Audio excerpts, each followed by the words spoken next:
welcome to our program.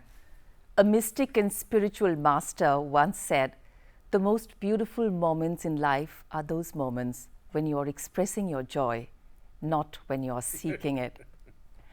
Well, we invite you today to join us and this very mystic as he takes us on a journey to express and explore life, love, and laughter.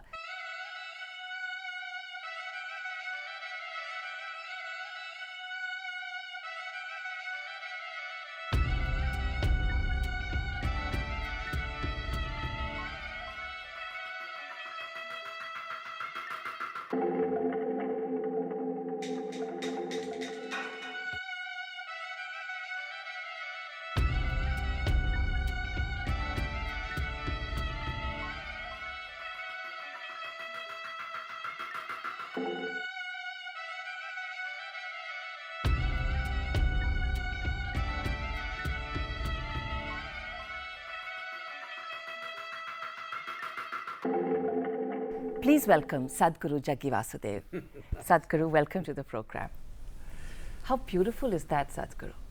We spend our lives seeking and endeavoring, and here you're saying, express and be, and those are the most beautiful moments. See, after all, human experience is entirely generated from within. So if you take charge of this mechanism, human mechanism, if it was in your control, obviously you would generate the kind of emotion and experience that you want. If you created the experience that you want, I believe, and I'm 100% certain, that you and every other human being on the planet would choose highest levels of pleasantness, for themselves. True. So if they were in highest level of pleasantness, naturally expressing it would be natural. And work, as we see it today, you will see always people are telling people to work hard. Nobody is telling people, or even our children, we are saying study hard. Nobody is saying study joyfully, work joyfully. So true. Because they think joy will come at the end of the job. After you've done what you have done, joy will come. This means it'll come, probably you will laugh from your grave. No, the first thing is the nature of your experience you have taken in your hands, then activity. This is how life should happen. Even to explore and express our life, water is critical. And your current, it's like a clarion call actually, the call to save our rivers, rally for rivers, to share that with us. As a nation, in the last 70 years, in our struggles to survive a huge population, to make this happen, we forgot many fundamentals. I'm not trying to blame anybody. We were in a survival mode, how to feed our children, how to clothe our people, how to provide shelter. You've heard about roti, kapada, makan. Right. This has been our focus. In this focus, a few fundamentals we forgot, and that fundamental is soil and water.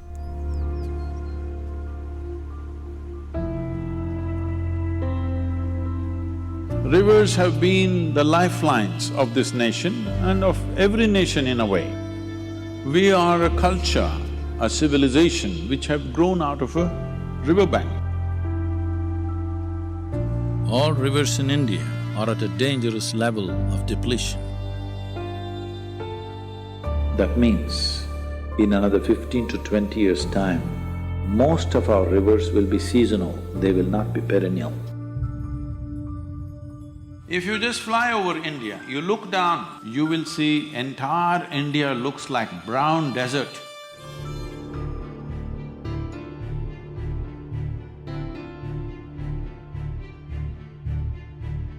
When we say water, rivers are the most important aspect of water in our land. Our lakes are not so large, but our rivers are the main source of water for us. We have over 400 rivers in the country, and major ones. All of them are depleting in a huge way. On an average, they've depleted over 40% in the last 70 years. My engagement with mountains, forests and rivers is from a very early age. For me, in my experience, they never were a resource. They were living embodiments of life, far bigger than you and me. From the age of 12 to 17, almost every day I swam in Kaveri. When I was little over 17, I rafted down Kaveri, 163 kilometers. On 4 truck tubes and 10 bamboos, I tied them together. For 13 days, I was on the river. Wow. I did not experience the river as a water body that we can make use of. I saw it as a live force, Right. much bigger than me. And in many ways, I became a part of it. So in the last 25 years, I've been watching this with some concern, but particularly in the last 7–8 years, the depletion of rivers is very steep.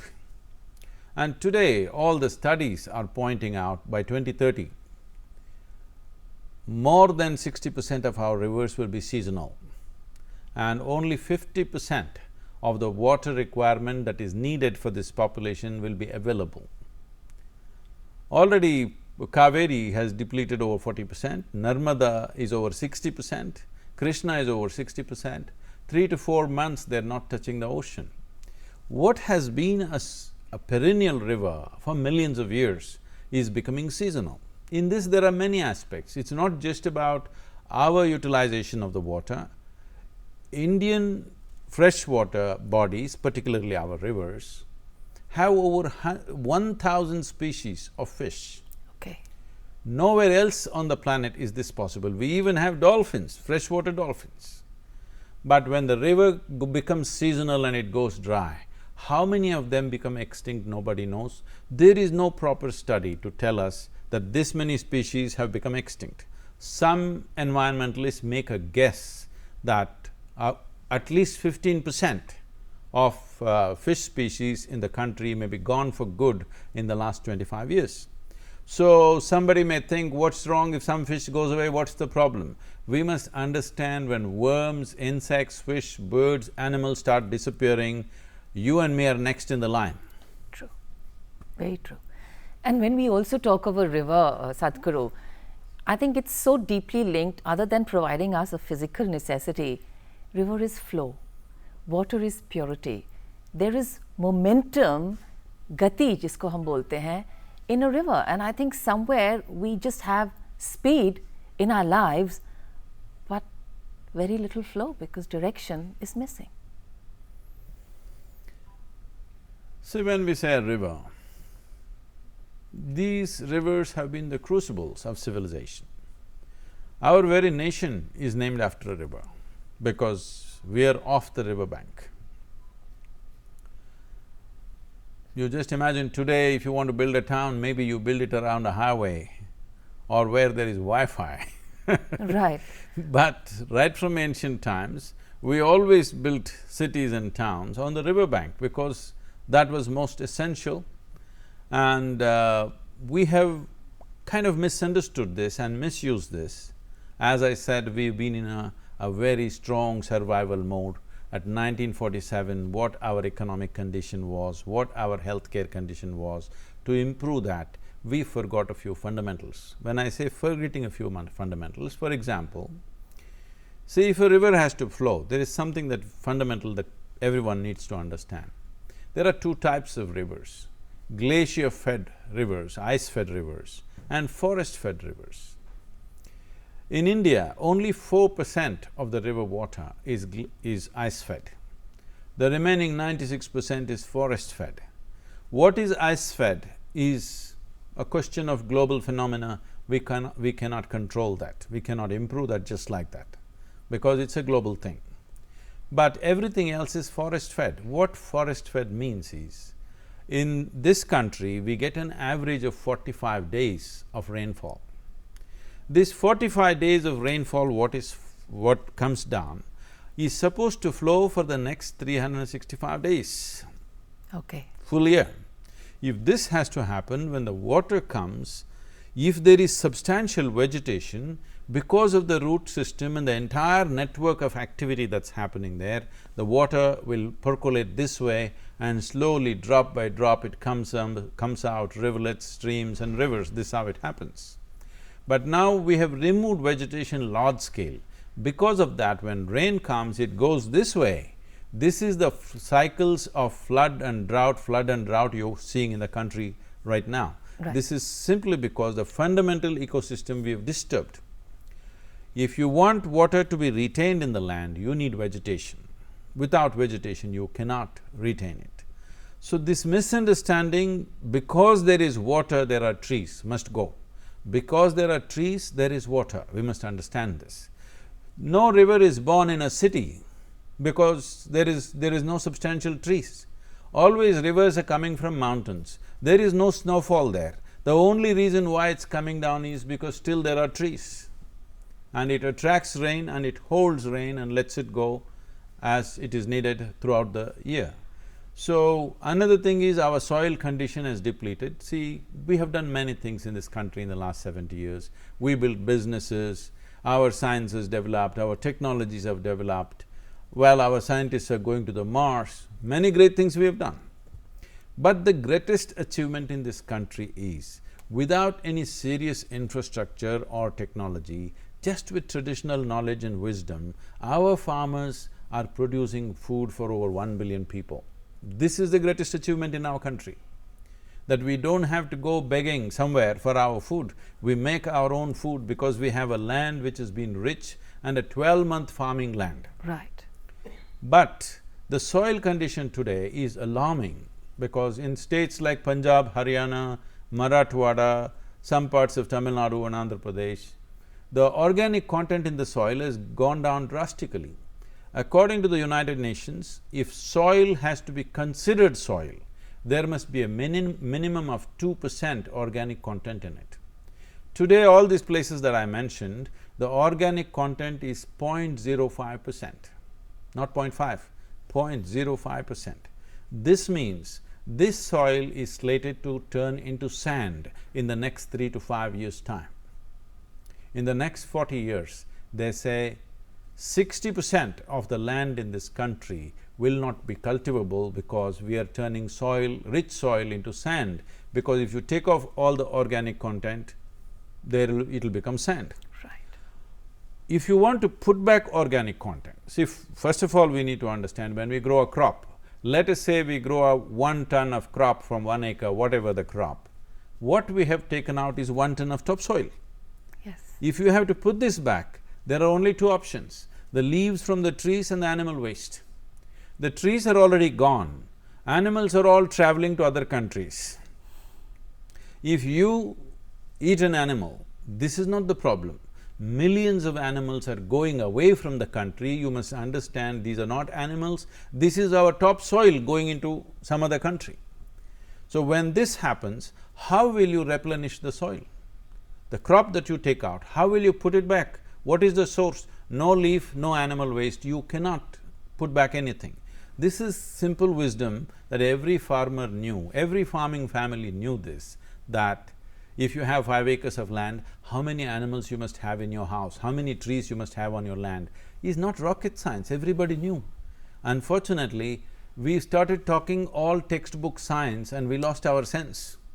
If science has to be pursued, it must be pursued in a profound way. If this happens with 1.3 billion people on your hand, I want you to just imagine where we will go.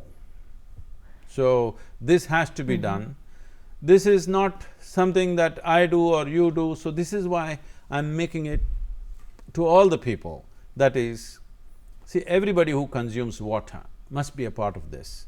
This is not about blaming, oh, they built a dam, oh, they used it like this, they built a city, that's not the point. All those things were needed.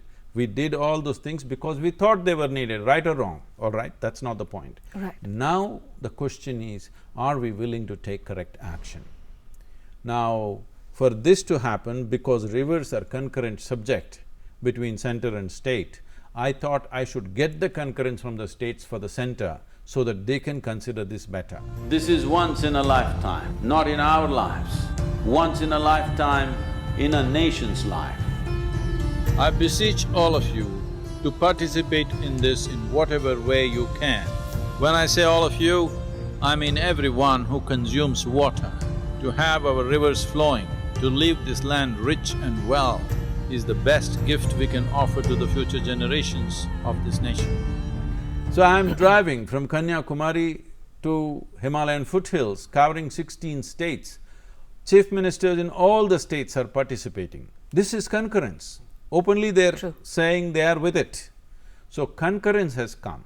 Now another aspect of bringing an implementable policy to revitalize rivers is, if we aggressively implement this, it will take 10 to 15 years of implementation, because there are huge financial outlays involved and many complexities in the execution of the aspect. Okay. If it takes 15 years, it will take another 5 to 10 years before you actually see river waters rising, the flows rising. So, it will take 20 to 25 years to see real results. This means 4 to 5 governments would have come and gone. Maybe I will be gone, maybe many leaders will be gone. So, to implement a policy which is of that long-term implications and it involves much commitment, people of India must clearly make a statement. We are a mature citizenry, we are not waiting for freebies. If you do something for the long-term well-being of this nation, we are all with you. This is why we are asking for crores of phone calls, like a vote. You are voting and making a statement so that the administration feels in comfort that they can look at this and see what they can do. They don't have to be worried how people will react. So I'm mainly getting concurrence from the states and a big yes from the people, so that the government will be free to do what is needed in a scientific manner, not for political reasons, not for social reasons, but in a scientific way. What is it that we need to do for the river?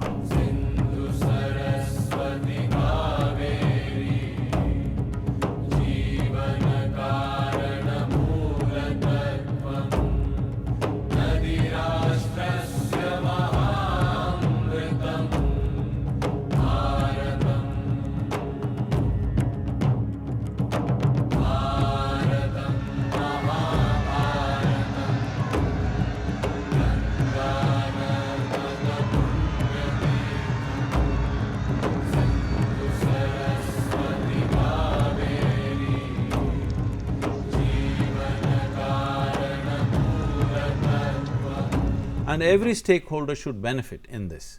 The first stakeholder is the river. River must benefit.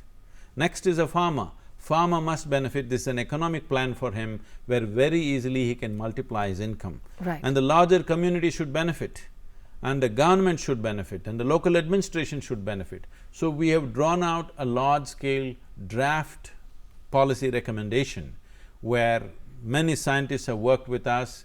The Tamil Nadu Agriculture University is working with us, and Roorkee Institute of Hydrology working with us, and various scientists from India and also from outside working with us to come up with a solution which is a win-win for all the stakeholders involved. Above all, the rivers must benefit. What is it about co-leading this movement that absolutely encourages you? How has the response been so far? The response has been phenomenal. All of them, on one voice, they are together in this one aspect. This means they've all recognized that this is a serious problem. All of them are conscious about it. So that is one big thing. From a school-going child to a celebrity, to a simple farmer, to a tall leader, every one of them. Till now, I have not met a single person who's been a naysayer. Everybody says yes. But the important thing is this: across the spectrum, all types of people, you must see the innovative ways in they have come up to support this. These girls are putting entire day, from early morning they're writing this rangoli on the road. Okay. So nobody wanted to drive on it and destroy it. Right. I'm saying this is India. So beautiful. Say, for small things we will fight, we will bicker, we'll quarrel. But when really big things come, India comes together as one. This is the greatness of this nation. This is not a protest, nor is this an agitation. This is a campaign to raise awareness that our rivers are depleting. everyone. When I say everyone who consumes water must rally for rivers. Sadhguru, what is the role of thought and thinking in spiritual awakening? See, a thought is only a handpost. Maybe this term is not used anymore, a handpost, you know. In olden times, or even today in some parts in southern India, we have this, that let us say this way to Himachal Pradesh means there'll be a pointer, which is called a handpost because it's in the shape of a hand, like a man pointing. Right. So suppose it is written this way to Kedarnath, it only points, it doesn't take you there.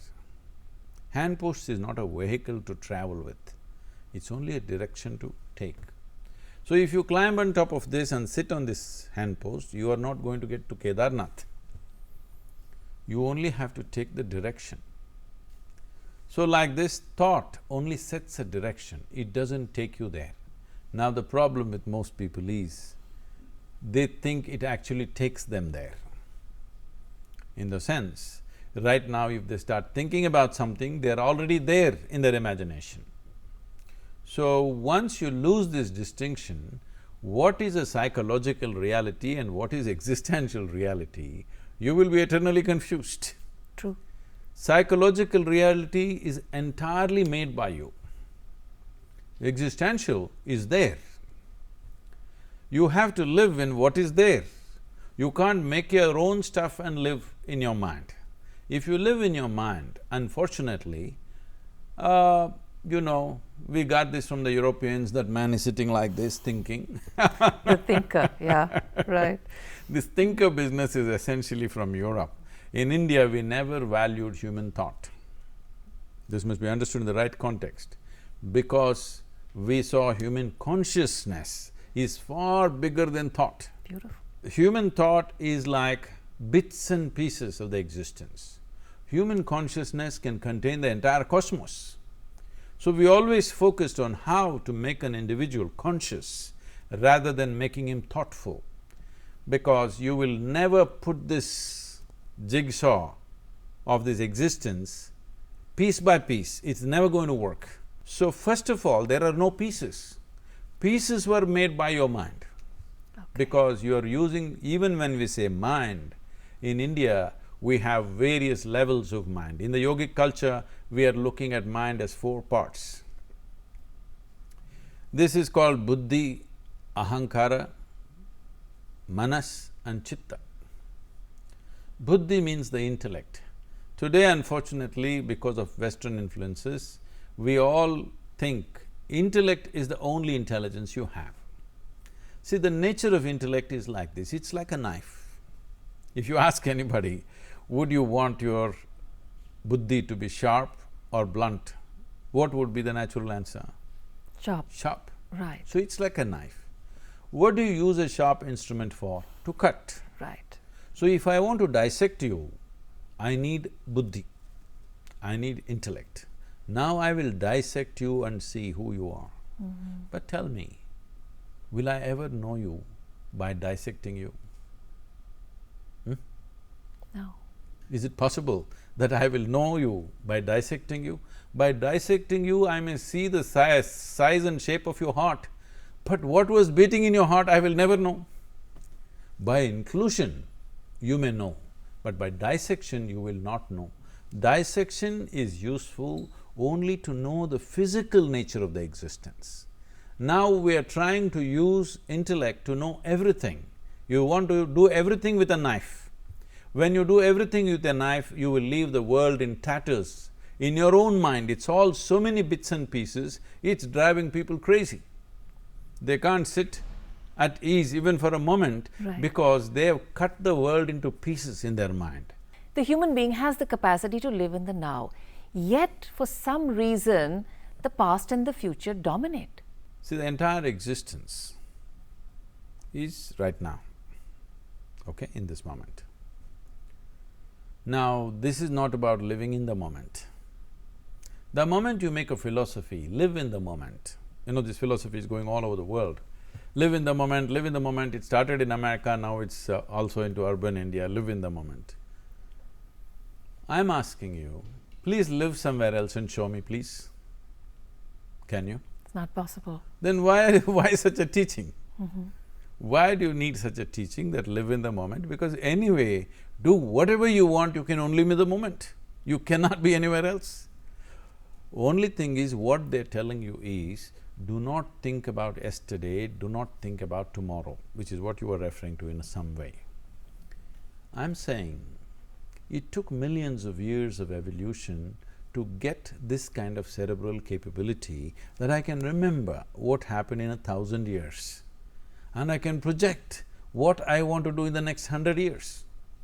So, this much capability to get here, nature had to do enormous amount of work for a few million years to get your cerebral activity to this level. Okay. Now, simply because somebody has not learned how to handle their cerebral activity, now they are saying, destroy this because thinking about the past, thinking about the future is freaking us, let's destroy this, let's be in the moment. What they're saying is, see, if we remove half their brain, they will be living in the moment.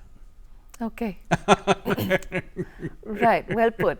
But that half brain and the tragedy of the being is, they will also be cluttered with a lot of baggage. What is our you propensity? can remove some more. Yeah, okay. Till there's a no brain. No, little brain enough to just amble around in your house, eat and Right. drink and sleep. Right. You can do that. That may anyway happen to a lot of people in their old age, Right. okay? But the significance of being human is, I remember the yesterday vividly, my experience of yesterday, and I can imagine tomorrow's yet-to-be situation vividly and create that. So that's the empowering part of That being a is the being. most beautiful part of being human. Okay. Just because the problem is this, you have been given a supercomputer and you did not bother to read the user's manual. Without you reading the user's manual, you try to handle this, it's a mess. And now because it's a mess, people are saying, you must dull the mind. Do not remember yesterday, do not think about tomorrow, just do what you're doing today. You will do innocuous, meaningless things. You cannot do anything significant. The power of being human is, we remember not only our experience, we remember the experience of the entire world. Right. Yes? Absolutely. This is what makes us who we are. Because of this, that we don't have to actually go through what 1 billion people have gone through, in some way we have made that our experience. Because of that, we can imagine something that we can create tomorrow and human life goes on. Now the problem is, all this is coming because joyless people invent these philosophies. They feel little peaceful when they don't think about yesterday and tomorrow. Yes? That's the only problem. So I am talking about a chemistry of blissfulness. You know, all human experience is based in your chemistry. What you call as joy, what you call as love, at least for love everybody is using the chemistry business. Okay. But for everything, every human experience, your anxiety, your tension, your depression and your ecstatic moments all have a chemical basis in your system.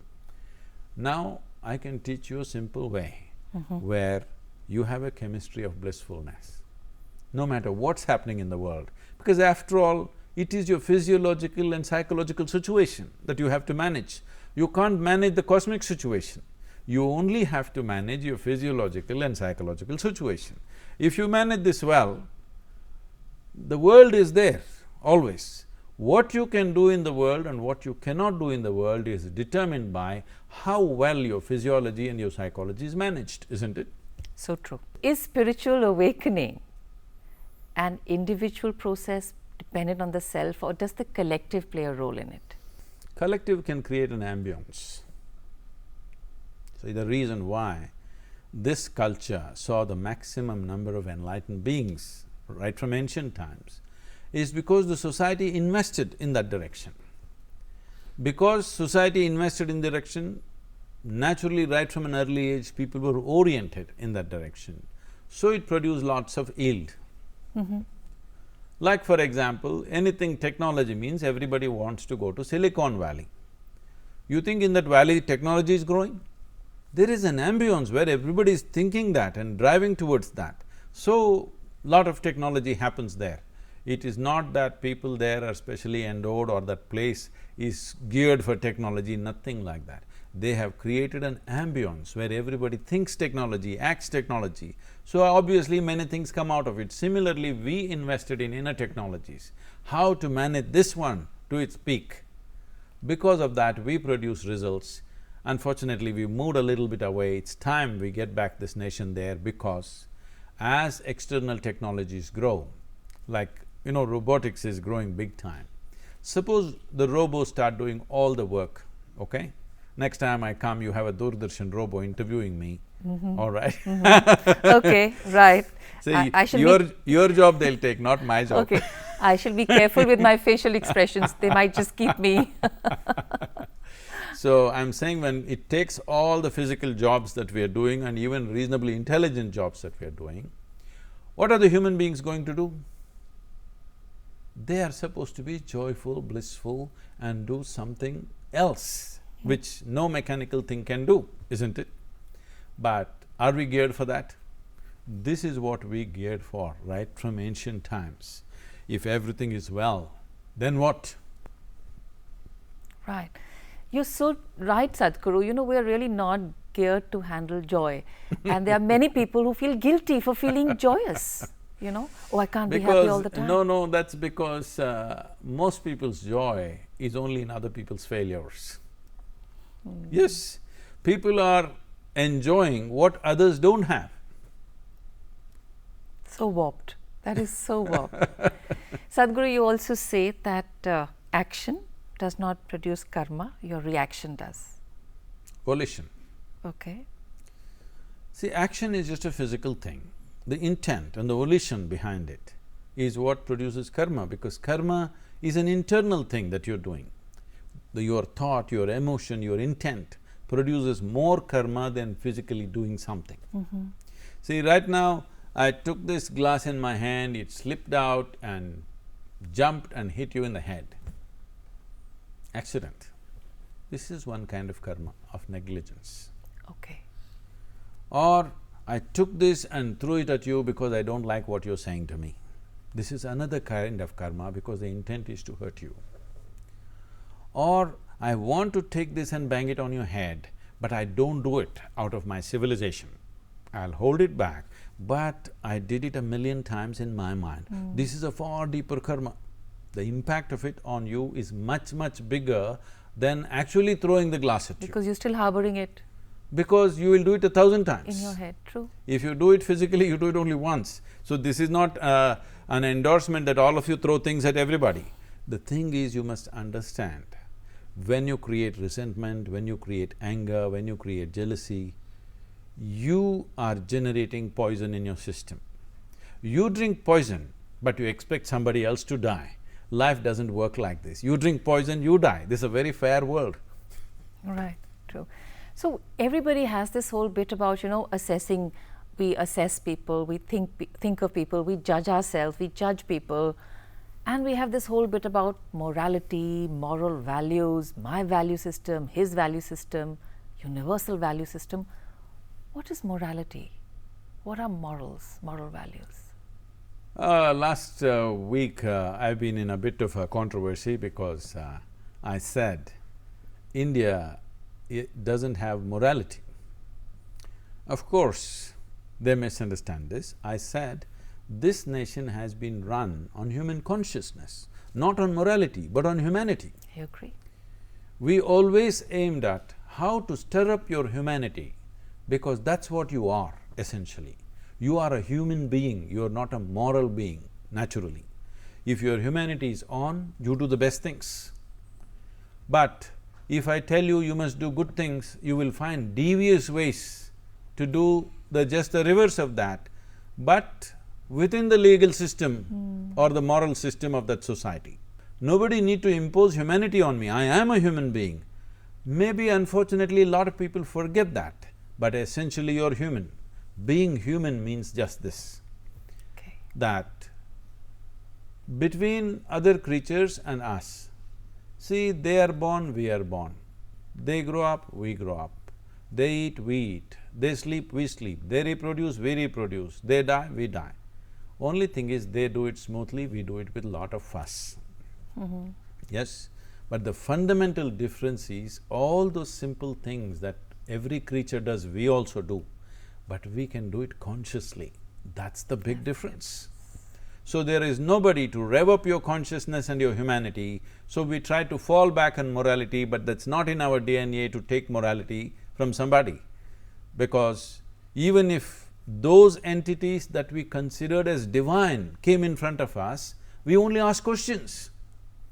True. When Shiva spoke, Parvati asked 1,000 questions. When Krishna spoke, Arjuna is full of questions. Because we are not used to taking commandments from people. Even divine entities come, we will ask questions because we understand in this country a human being has to evolve.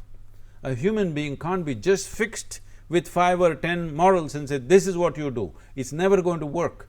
We saw that constantly we have to strive to evolve, and this is your making. This is why we told you it's your karma. How you are is your karma. You are joyful, you are miserable, your karma. This looks cruel when you look at it from outside, but this is the only way, this is the most dynamic way to exist. Only if you understand that your misery is your making, you will transcend it. If I think my misery is because of you, will I ever transcend this? You know, I'll just keep blaming, and that'll become the rut of my life. Yes. You know, right. Sadhguru, when we talk of celebration and every moment being a celebration, life being a celebration, there are different kinds of celebrations. There are also collective celebrations. We celebrate Janmashtami, we celebrate Mahashivratri.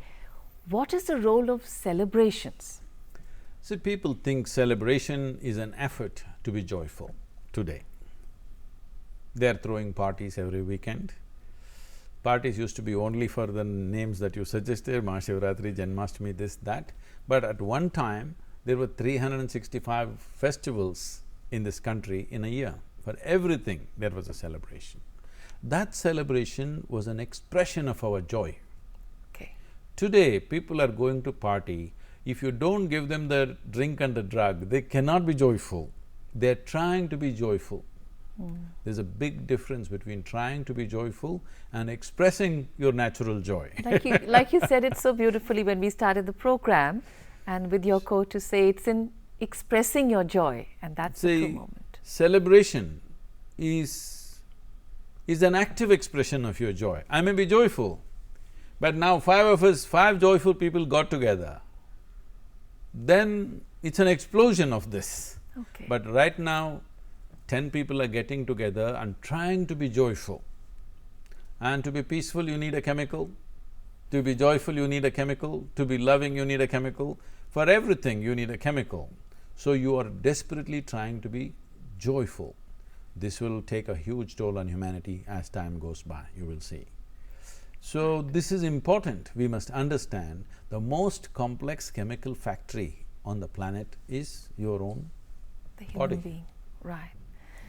So when you have such a fine and sophisticated chemical factory, you don't have to buy chemicals from outside. If you are conducting this, if you are well managed, isn't it?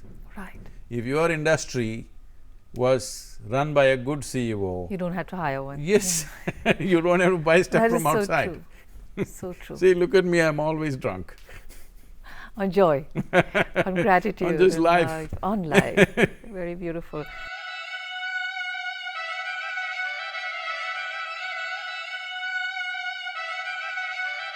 If you know how to manage your being, if one knows how to manage one's being, why would one want moksha? Because if you can manage it, it's a beautiful world. The challenge, as you said very beautifully, was because we don't know how to manage this, that's where the problem No, I was arises. only talking about managing the body, the physiology and the psychology. But what You about don't the spirit? manage the being. Okay, The being wants to be liberated, always. This is not my idea. okay. See, every human being is always trying to push the boundaries in their life, isn't it? If they try to push it in a basic way, they want to be something more than who they are right now. If they try it in a basic physical way, this is called sexuality. What you're trying to do is, what is not you, you're trying to make it a part of yourself. It may work for a few moments and then it doesn't. Right. If it finds an emotional expression, we call this love. What is not you, you're trying to make it a part of yourself. If you try it mentally, it gets labeled as ambition, conquest, greed, or simply shopping. Okay, okay. So if you find a conscious expression, we call this yoga. Yoga does not mean twisting and turning. Yoga means union. You became one with everything successfully. So then we say you are in yoga. Your practicing yoga is different. Yoga abhyas is different. You have become one with everything, means you are in yoga. Are you in yoga, are you practicing yoga? Two different things. Okay. So a yogi means somebody who's known the union of the existence. So today modern science is going about explaining everything in the universe is the same energy manifesting itself in many different ways. If this is so, why is it that you're not experiencing something? The problem is you're using one dimension of your intelligence, which is a cutting instrument. With a cutting instrument, you're trying to find union. As I said, you're trying to stitch your clothes with a knife. Right. You'll only have tatters. True. And many lives are in tatters, many people are in tatters, many thoughts are in tatters. They don't and need that's any a help from struggle. outside. Right. They're able to do it by themselves. Physical fitness is very critical to our being and good health. And what better way than to start your morning with a bit of that? Let's take a look.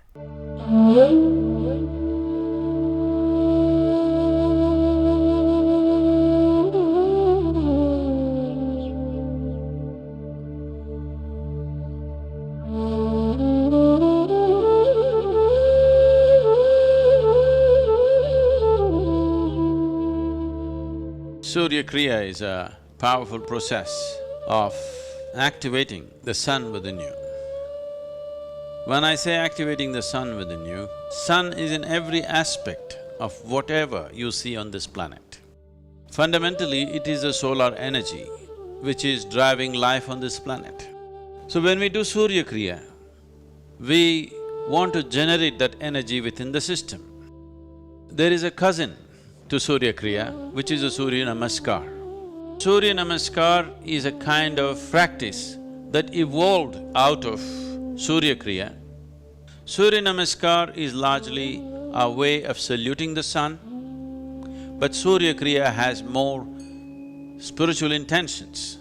Surya Kriya has more powerful connotations attached to it. Surya Kriya includes several aspects that enrich one's life, develops mental clarity and focus, remedies weak constitutions, boosts vigor and vitality, balances hormonal levels in the body, prepares one for deeper states of meditation.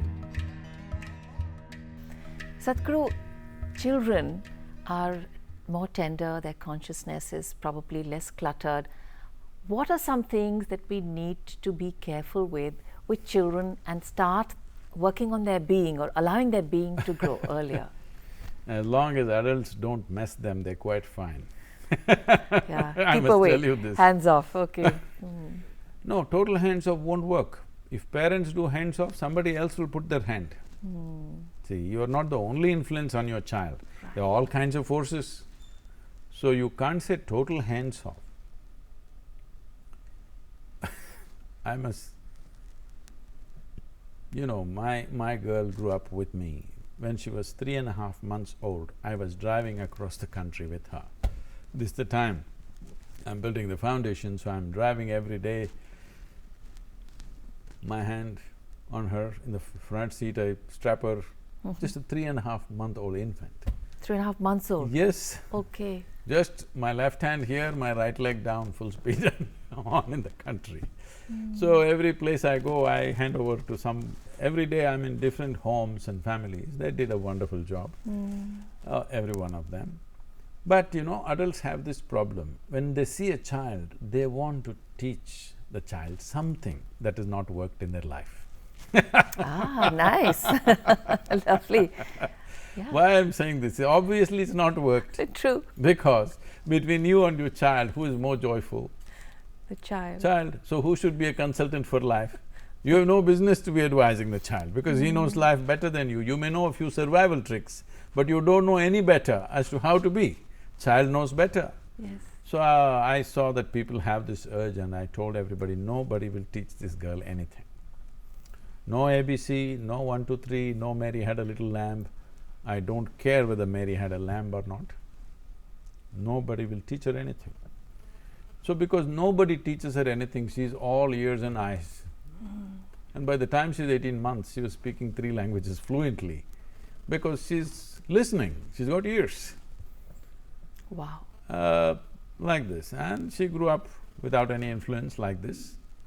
So when she was 12, 13, she was disturbed with something that happened in the school, and she came home and she said, "You're teaching everybody so many things, you don't teach me anything?" I said, "Well, I don't do things unsolicited. Here you come, so this is all you have to know. Okay. Never look up to anybody." Then she looked at me, "What about you?" kind of expression. I said, "Not even me, because if you look up to me, you miss me totally. If you look at me the way I am, there's immense value to who I am. But if you look up to me, maybe you will want to nail me to the wall. And maybe you will do puja to me, but you will miss the entire possibility. If you look at me just the way I am a different possibility. If you look up to me, you miss it. And never look down on anybody. Never look up to anybody, never look down on anybody. This is all the teaching. If you do this one thing, you will see everything just the way it is. When you see everything just the way it is, you will navigate through your life effortlessly. Wow, that's powerful indeed, and not only for a child, holds for each and every one of us, and the child in each one of us which we promptly kill as we pretend to grow. No, they must grow, but unfortunately, most of them have not grown, they still remain children, and a lot of people claim as if it's a great thing to be a child. See, when you were a child, you desperately wanted to grow up, isn't it? Right. But now you want to be a child. What's the problem here? See, suppose you got stuck at the age of 6, both in body and mind. Would you think it's a great thing? No. It's not something that you aspire for, but now that you've grown up and you don't know how to handle your adulthood, now you want to be a child. This is not good. It's wonderful to be an adult. If you become a conscious, mature adult, it's fabulous to be an adult. Right.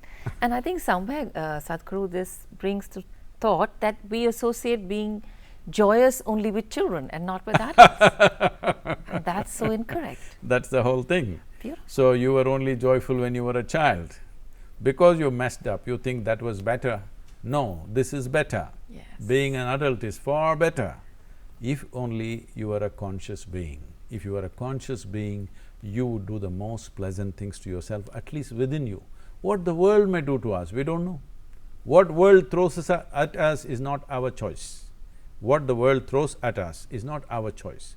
What we make out of it is 100% our choice. This is what it means when we say it's your karma. That means your experience of life is entirely your making. Wonderful. Thank you Thank you. so much, Sadhguru, for making this a truly wonderful journey for all of us. Make a rally for rivers happen for this country, Right. for the future generations of this nation.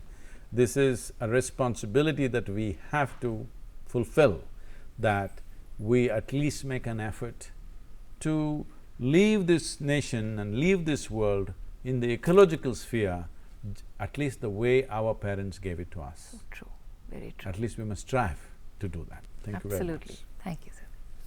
Today, as we are talking of celebrating our rivers which are not in a good state, we have this very beautiful piece of music which is closely linked to Rally for Rivers.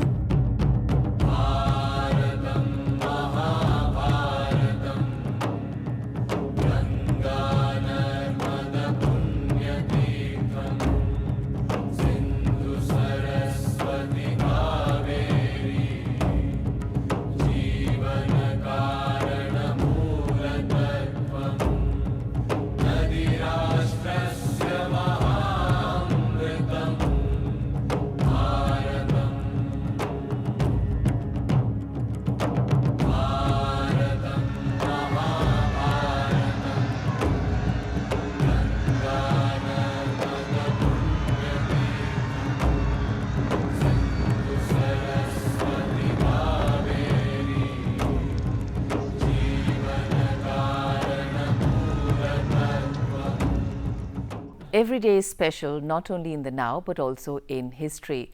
Small and big occurrences have happened across the world. Let's take a look at today in history.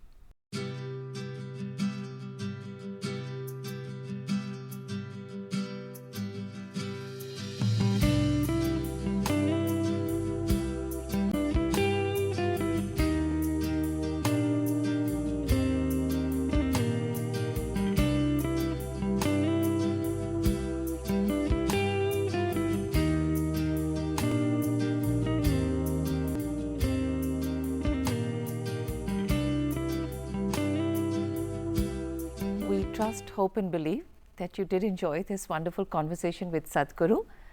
Do write into us. We look forward to your feedback. Our email ID is aajsavere@ddkdelhi.org.in.